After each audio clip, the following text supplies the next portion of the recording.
What happens to the eternal spark within you when the vessel of flesh finally surrenders to the great mystery that awaits us all? Does consciousness simply extinguish like a candle flame snuffed by an unseen wind? Or does something far more profound and magnificent unfold in that liminal moment between worlds? Welcome, soul traveler, to the eternal library, the question that has haunted humanity since our first ancestors gazed upon the lifeless forms of their beloved and wondered where the animating force had gone.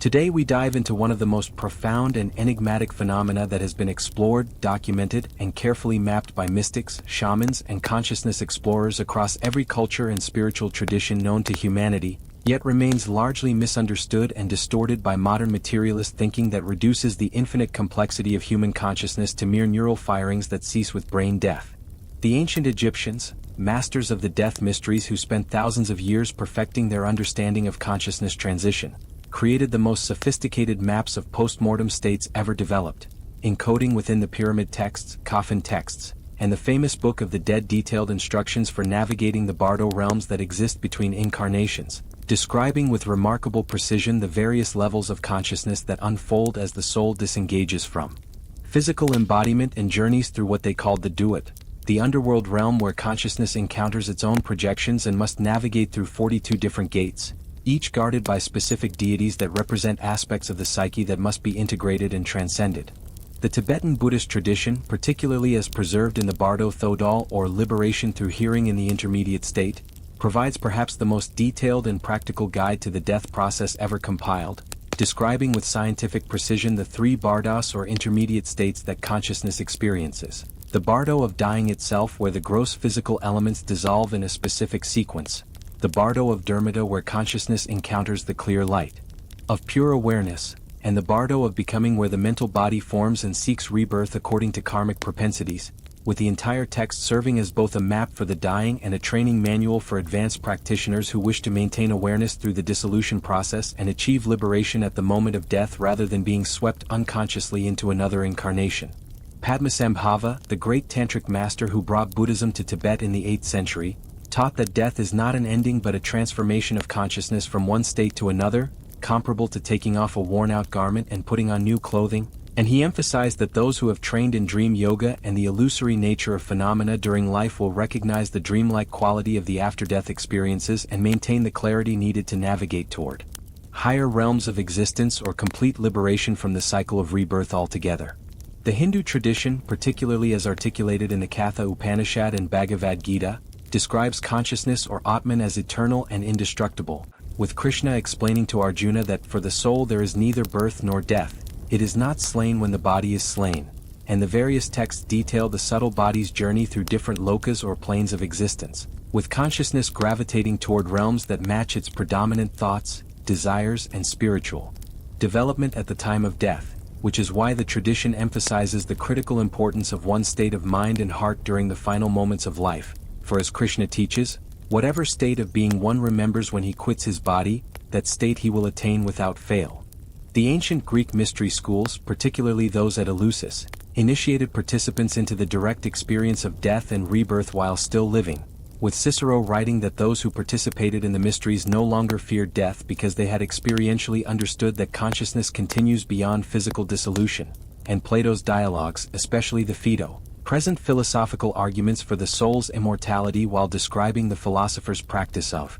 dying before death as a way of preparing consciousness for its ultimate liberation from material existence. The Islamic mystical tradition of Sufism, particularly as taught by masters like Ibn Arabi and Rumi, describes death as the lifting of a veil that reveals the underlying unity that was always present, with the famous Sufi saying "die before you die," pointing to the mystical death of the ego that allows consciousness to recognize its true nature as a manifestation of divine consciousness. And the tradition speaks of various levels of death, including the death of the nafs or lower self, the death of identification with form, and the ultimate fana or extinction in divine consciousness, where individual awareness dissolves into universal awareness only to be reborn as a perfected expression of divine qualities. The Kabbalistic tradition presents an intricate map of consciousness that includes detailed descriptions of what happens during the death process, with the Zohar explaining how the different levels of the soul, including the nefesh, ruach, and neshama, separate from the physical form at different rates,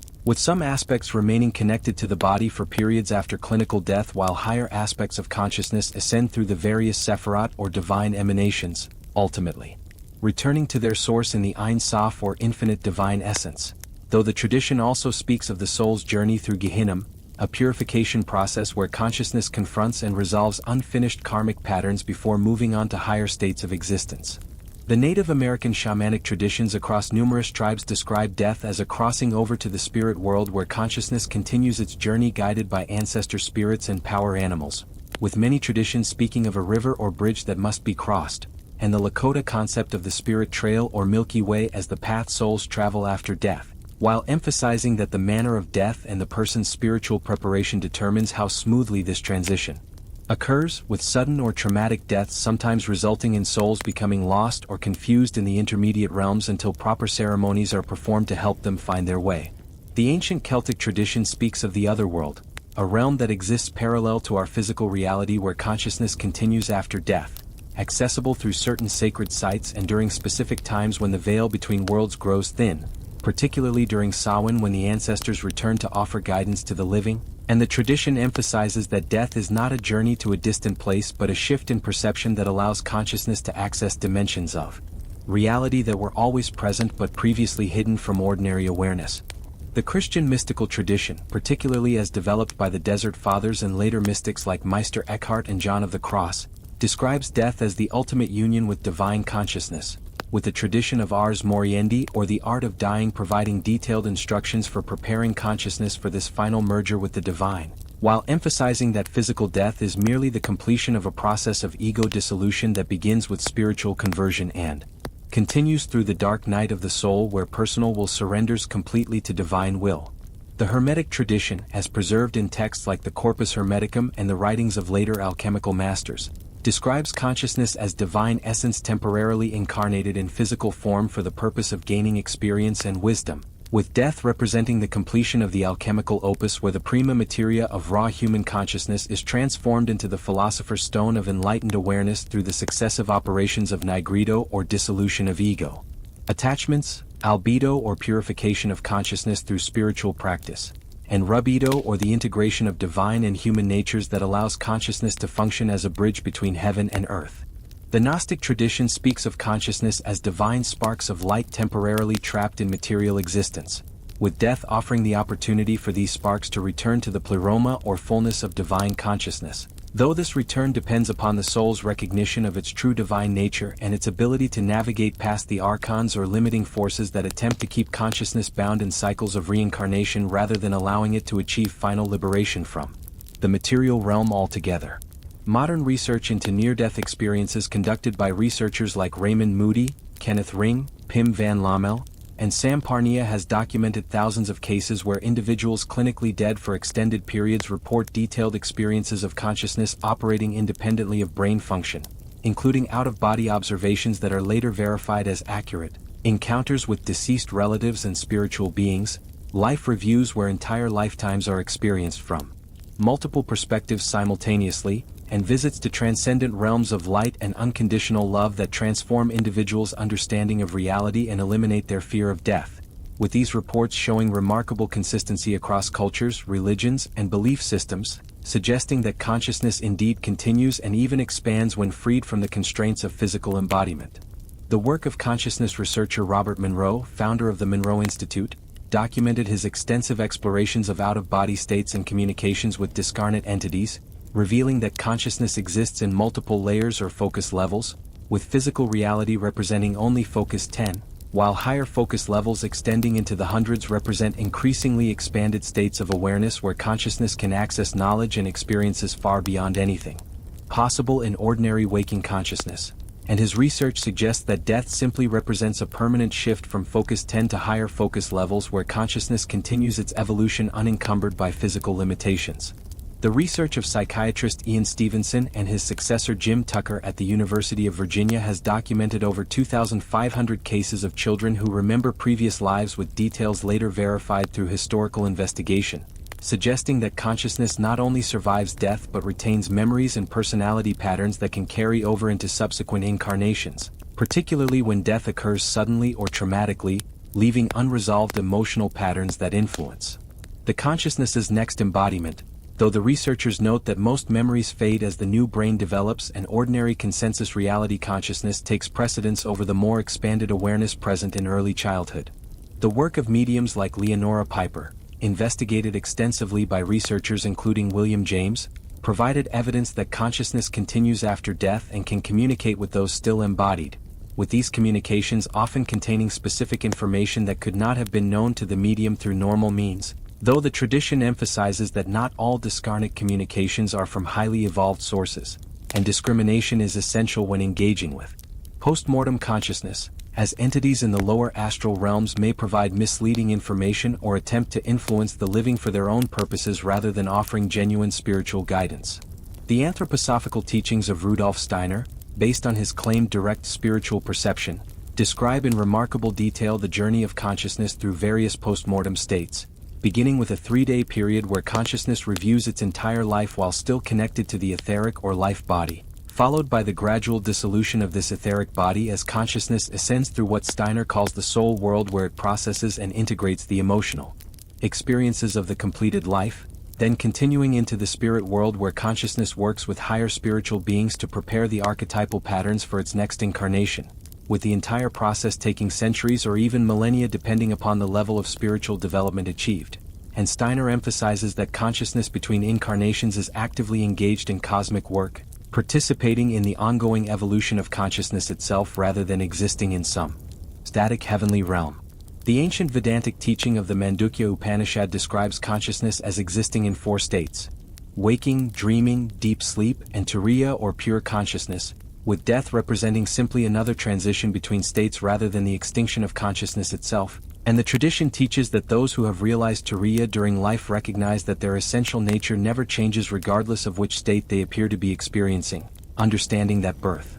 and death are merely modifications of consciousness rather than fundamental changes to their true being, which remains eternally present and unchanging. The Tibetan Bon tradition, predating Buddhism in Tibet, describes consciousness as naturally luminous awareness that becomes obscured by ignorance and attachment but never fundamentally altered, with death offering the opportunity for consciousness to recognize its own clear light nature if it has been properly prepared through meditation and spiritual practice. And the tradition emphasizes that the experiences encountered after death are projections of consciousness itself rather than externally existing realms, which is why training in recognizing the illusory nature of phenomena during life is crucial for maintaining awareness and achieving liberation during the death process. The ancient Egyptian teaching of the Ka, Ba, and Ak represents one of the most sophisticated understandings of consciousness as a multi-layered phenomenon,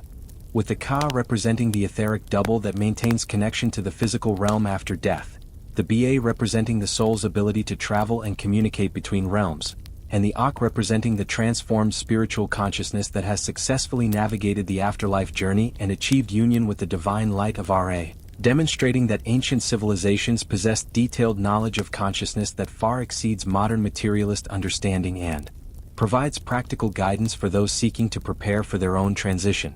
The Islamic scholar Al-Ghazali, in his work, The Alchemy of Happiness, describes death as the greatest teacher that reveals the temporary nature of all worldly concerns and awakens consciousness to its eternal divine nature, emphasizing that those who contemplate death regularly during life develop the detachment necessary for a smooth transition when the time comes, while those who avoid thinking about death remain attached to transitory phenomena and experience confusion and suffering when forced to confront the reality of their mortality. The Jewish tradition of the Talmud describes consciousness as returning to its divine source after death while retaining individual identity, with the righteous experiencing immediate union with divine light while those who have not purified their consciousness during life undergo various forms of purification in the world to come. And the tradition emphasizes that the quality of consciousness at the moment of death determines the nature of the post-mortem experience, which is why Jewish practice includes detailed preparations for death, including confession, forgiveness, and the recitation of the Shema to focus consciousness on divine unity in the final moments.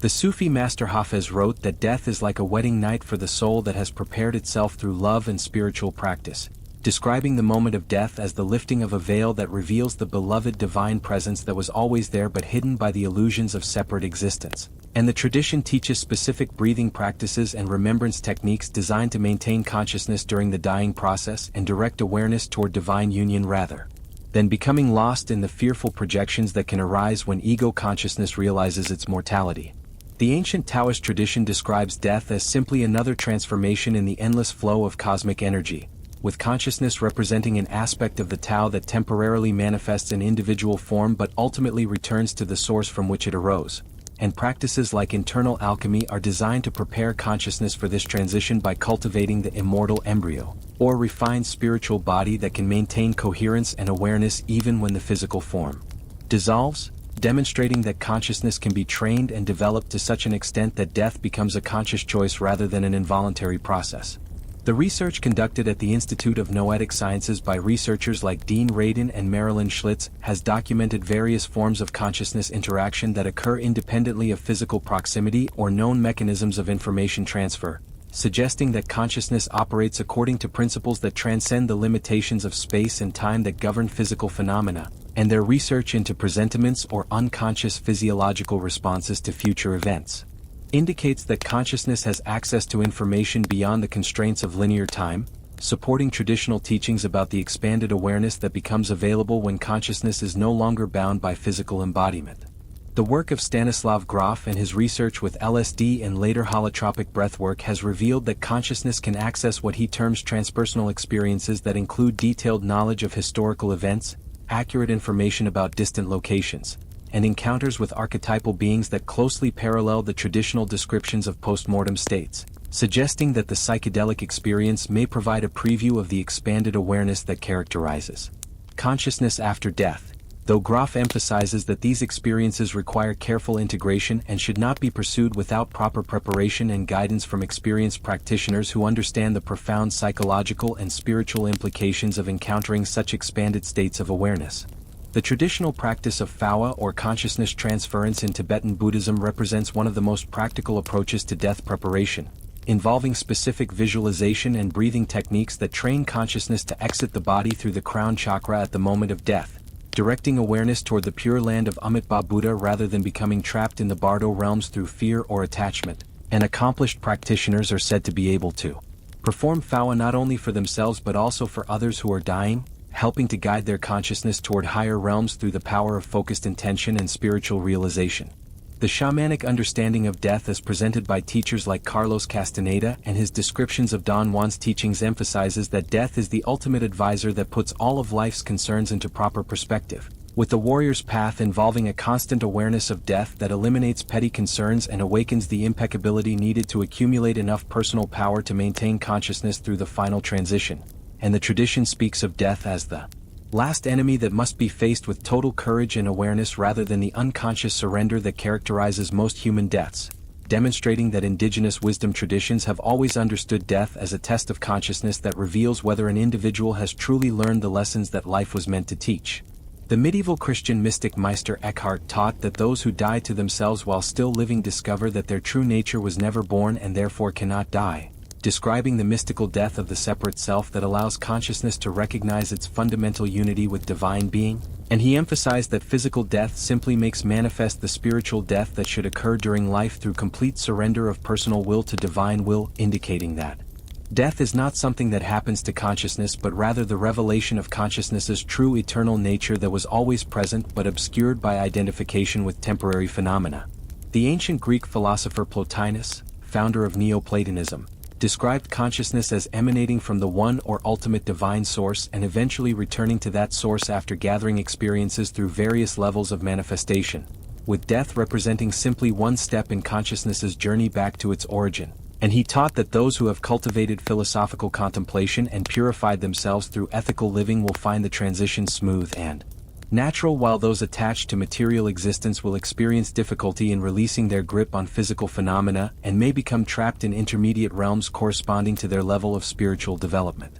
The Hermetic maxim, as above, so below, suggests that the death process mirrors cosmic principles of manifestation and dissolution that operate throughout the universe, with individual consciousness participating in the same cyclical processes that govern stellar birth and death, seasonal changes, and the breathing rhythm that sustains all life, indicating that death is not an anomaly or failure but rather a natural phase in the cosmic dance of consciousness exploring itself through infinite forms and returning to source with the wisdom gained through embodied experience. The work of hospice workers like Maggie Callanan and Patricia Kelly, documented in their book Final Gifts, reveals that dying individuals often experience visitations from deceased relatives and spiritual beings in the days and weeks before death, report seeing beautiful landscapes and hearing celestial music, and sometimes demonstrate knowledge of events that will occur after their death, suggesting that consciousness begins to expand and access transpersonal dimensions before the final release from physical embodiment, and these experiences typically bring great comfort and peace to the dying person while serving as powerful evidence for family members that consciousness continues beyond physical death.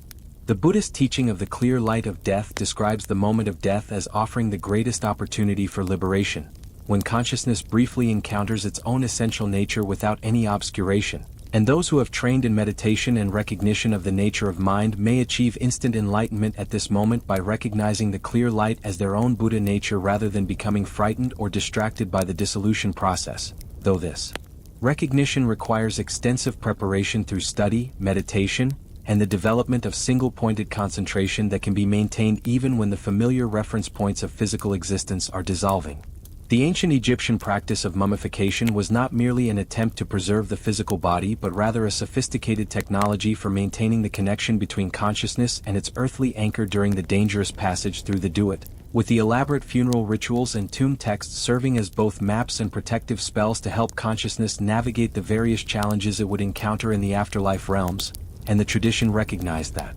consciousness required specific preparation and guidance to successfully complete the journey to the field of reeds where it would enjoy eternal life in union with the gods, demonstrating a level of understanding about consciousness survival that modern materialist science is only beginning to approach. The Vedantic teaching of the five koshas or sheets of consciousness describes death as the successive dissolution of these layers, beginning with the Annamaya kosha or food body, followed by the Pranamaya kosha or energy body, the Manomaya kosha or mental body, the Vijnanamaya kosha or wisdom body, and finally the Anandamaya kosha or bliss body, with consciousness itself remaining unchanged throughout this process of dissolution, and those who have realized their true nature as the witness. Consciousness that observes all states will maintain awareness and bliss regardless of which kosha appears to be active or dissolving, indicating that death is simply another experience arising in the eternal present of pure awareness.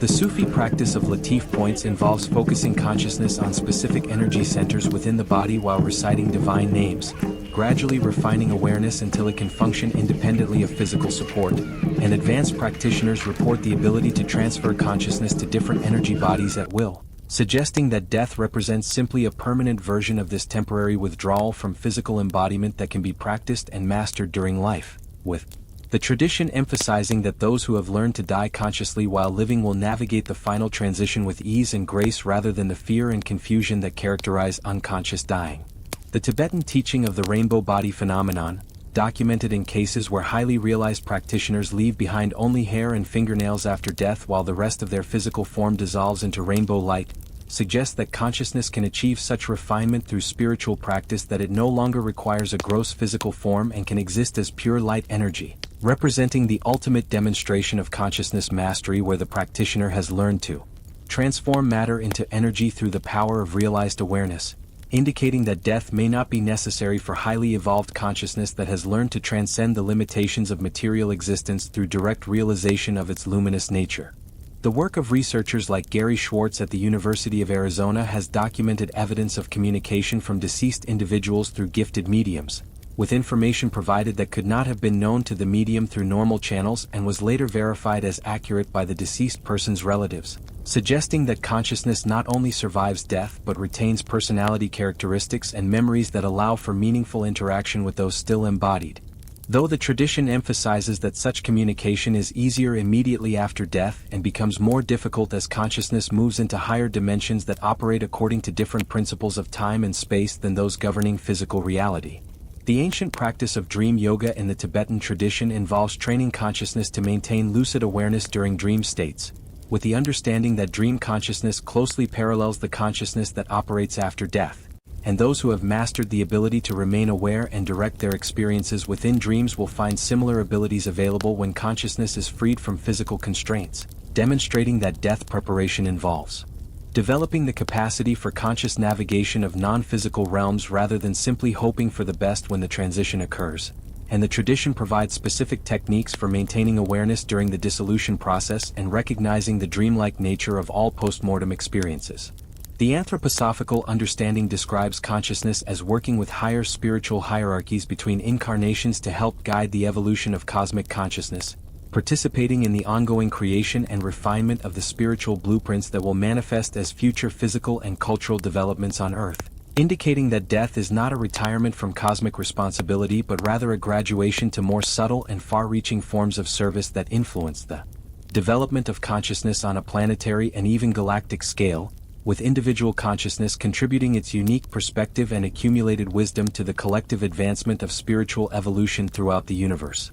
The Hindu concept of Videha Mukti or liberation without body describes consciousness that has achieved such complete realization of its divine nature that it never again requires physical incarnation, having transcended all limiting karma and merged permanently with universal consciousness while maintaining its unique perspective and qualities, representing the ultimate goal of spiritual development where individual consciousness fulfills its evolutionary purpose by becoming a conscious expression of divine will operating from the highest dimensions of existence to guide and inspire other souls still engaged in the journey toward full awakening. The ancient Egyptian concept of the second death refers to the possibility that consciousness inadequately prepared for the afterlife journey may become lost or fragmented in the lower regions of the duat and eventually dissolve entirely rather than successfully completing the transformation into an Akh or perfected spiritual being, indicating that the survival of consciousness after death depends upon the level of spiritual development achieved during life and the quality of preparation undertaken specifically for the transition, with the tradition emphasizing that death represents a test of consciousness that determines whether awareness continues to evolve or returns to an undifferentiated state requiring a fresh start in the cosmic cycle. The mystic poetry of Rumi describes death as the moment when consciousness realizes that what it took to be reality was merely a dream and awakens to the true reality of divine love that was always present but hidden by the veils of separate existence, with his famous lines, "Die before you die," pointing to the possibility of undergoing this awakening while still embodied rather than waiting for physical death to reveal what was always available through spiritual surrender and the recognition of divine presence in every moment of ordinary experience, demonstrating that death is ultimately not about ending but about beginning to live from the recognition of what is eternally true. The shamanic practice of soul retrieval recognizes that consciousness can become fragmented during traumatic experiences, with parts of awareness splitting off and becoming lost in non-ordinary reality until retrieved through specific healing ceremonies, and shamans report that death sometimes represents the ultimate soul retrieval where consciousness gathers all of its scattered aspects and integrates them into a complete and healed wholeness before transitioning to the next phase of existence, indicating that the death process itself may serve a healing function that restores consciousness to its original integral nature regardless of whatever fragmentation may have occurred during the lifetime, providing hope and comfort for those who fear that their unresolved trauma or emotional wounds might prevent them from achieving peace after death. The Christian mystical tradition speaks of the dark night of the soul as a kind of practiced death where consciousness releases attachment to all consolations and supports, discovering through this process of spiritual dissolution that its essential nature remains unshaken even when everything familiar and comforting has been stripped away. And mystics like John of the Cross describe this experience as the best possible preparation for physical death because consciousness has already learned through direct experience that its true being transcends all temporary phenomena and cannot be threatened by any form of loss or change, indicating that the spiritual path itself is essentially a death practice that prepares awareness for the final transition by revealing the deathless nature of consciousness itself through progressive surrender of ego identification. If this journey into the greatest mystery that awaits every conscious being has illuminated the profound truth that death is not an ending but a transformation, a graduation rather than a termination, a doorway rather than a wall, then perhaps the fear that has haunted humanity throughout history can finally begin to dissolve in the light of understanding that consciousness itself is the eternal witness that observes all changes while remaining forever unchanged. And if these ancient wisdom teachings combined with modern research have revealed that careful preparation during life can dramatically influence the quality of the death transition and the dimensions of reality that consciousness will access after leaving physical embodiment, Then let this knowledge inspire you to begin now the practices of meditation, contemplation, ethical living, and spiritual development that will serve you not only in life but especially in that ultimate moment when consciousness finally returns home to its source. Share this wisdom with fellow seekers who may still be trapped in the materialist illusion that death represents the extinction of consciousness, and join our community of truth explorers who understand that preparing for death is the most practical and important work any conscious being can undertake, for whether we choose to acknowledge it or not, death is the one appointment that every soul will keep, and the quality of that meeting depends entirely upon the preparation we have done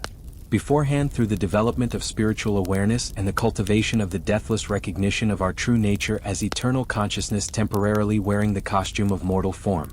Let us know in the comments what aspect of this exploration most deeply resonated with your understanding, whether you have had personal experiences with the dying process or encounters with consciousness beyond physical embodiment, and what practices you find most helpful in preparing for that ultimate transition that will reveal the truth of what you have always been beyond all the temporary identifications that currently seem so real and important. Thank you, soul traveler, for joining this investigation into the greatest mystery of human existence, and may this knowledge serve as a beacon of light that guides your consciousness toward ever greater understanding of the magnificent journey that awaits beyond the doorway that appears to the unprepared as an ending but reveals itself to the wise as the ultimate beginning.